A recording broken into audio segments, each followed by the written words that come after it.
Telangana budget 2025పై BRS working president KTR తీవ్ర విమర్శలు గుప్పించారు. ఇది పేద ప్రజలు కష్టాలు తీర్చే బడ్జెట్ కాదని ఢిల్లీకి మూటలు పంపే బడ్జెట్ అంటూ ఆరోపించారు. తొండ ముదిరితే ఊసరవెల్లి అవుతుందని, ఊసరవెల్లి ముదిరితే సీఎం రేవంత్ రెడ్డి అవుతారని కేటీఆర్ ఎద్దేవా చేశారు. కాంగ్రెస్ సర్కారు అందమే సక్కగా లేదని, కానీ అందాల పోటీలు పెట్టేందుకు సిద్దమవుతోందంటూ మండిపడ్డారు. ఈ సందర్భంగా ఎమ్మెల్యే కేటీఆర్ మాట్లాడుతూ, రేవంత్ రెడ్డి ట్రంకెలు వేయడం కాదు, బడ్జెట్ అంకెలు ఎటుపోయాయి, ఆకాశం నుంచి పాతాళానికి బడ్జెట్ పోతోంది, పరిపాలన చేతగాని ప్రభుత్వం కాంగ్రెస్. ఈ బడ్జెట్లో 6 గ్యారంటీలు గోవిందా, వాటికి పాత్ర వేశారు. మహిళలు, వృద్ధులకు ఇచ్చిన హామీలను బడ్జెట్లో ప్రస్తావించలేదు. తులం బంగారానికి దిక్కులేదు. చేనేతకు బీఆర్ఎస్ హయాంలో 1200 కోట్ల రూపాయలు కేటాయించాం. కానీ ఇవాళ చేనేత కార్మికులను 300 కోట్ల రూపాయలు పరిమితం చేశారు. కరోనా కంటే డేంజర్ కాంగ్రెస్ ప్రభుత్వం. ఇది తెలంగాణ ప్రజల బడ్జెట్ కాదు, తెలంగాణ కాంగ్రెస్ వికాస్ బడ్జెట్. తెలంగాణలో కాంగ్రెస్ అధికారంలో ఉంటే కరెంటు ఉండదు. ప్రజల సొత్తును కాంగ్రెస్ కార్యకర్తలకు పంచితే ఊరుకోం. వారికి 6,000 కోట్ల రూపాయలు పప్పు బెల్లం మాదిరి పంచి పెడుతున్నారు. తెలంగాణలో పంటలు ఎండుతుంటే హైదరాబాద్ లో అందాల పోటీలు అవసరమా అని ప్రశ్నించారు. 2025-26 సంవత్సరానికి సంబంధించిన రాష్ట్ర బడ్జెట్ ను ప్రభుత్వం ప్రవేశపెట్టిందని చెప్పి ఈ రోజు రాష్ట్రంలోని పేదలు, రాష్ట్రంలోని రైతులు, రాష్ట్ర వ్యాప్తంగా ఉండే మా ఆడబిడ్డలు అందరూ కూడా ఎదురు చూస్తా ఉన్నారు. కానీ ఒక్క మాటలో చెప్పాలి అంటే ఈరోజు రాష్ట్ర బడ్జెట్ బట్టి విక్రమార్క గారి సుదీర్ఘ ఉపన్యాసం, గంటన్నర ఉపన్యాసం తర్వాత మాకు అర్థమైంది ఏంటి అంటే 6 గ్యారంటీలు గోవిందా గోవిందా అని అర్థమైంది.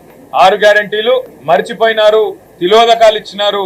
100 రోజుల్లో 6 గ్యారంటీలు అనే మాట ఇవాళ పాతర వేసినారు అనే మాట స్పష్టంగా అర్థమైంది. ఈ మాట నేను ఎందుకంటా ఉన్నా అంటే ఈ రోజు రాష్ట్ర ప్రభుత్వం ప్రవేశపెట్టిన 2వ బడ్జెట్, వారు అధికారంలోకి వచ్చిన తర్వాత డిసెంబర్ 2023లో ఇది 2వ బడ్జెట్ వారు ప్రవేశపెట్టింది. ఈ 2వ బడ్జెట్ చూసిన తర్వాత రాష్ట్ర వ్యాప్తంగా ఉండే మహిళలు 2,500 రూపాయలు 100 రోజుల్లో ఇస్తామని చెప్పి ఏ హామీ ఇచ్చైతే మహిళల ఓట్లు వేయించుకొని గెలిచినారో వారందరూ కూడా ఇవాళ పూర్తి స్థాయిలో హతాశులైపోయిన పరిస్థితి. అదేవిధంగా రాష్ట్రంలోని పెద్ద మనుషులు 4,000 రూపాయల పెన్షన్ 100 రోజుల్లో వస్తుందని ఎదురు చూసిన వారందరికి కూడా ఈ రోజు దాదాపు 500 రోజుల తర్వాత గోవిందా గోవిందా 4,000 పెన్షన్ అనేది అర్థమైపోయిన పరిస్థితి. ఇంకొక మాటలో చెప్పాలి అంటే ఈ బడ్జెట్ లో ఇచ్చిన అంకెలు చూస్తే 420 హామీలు, 420 హామీలు ఏవైతే కాంగ్రెస్ పార్టీ ఇచ్చి అధికారంలోకి వచ్చిందో ఒక్క హామీ గురించి కూడా ఈరోజు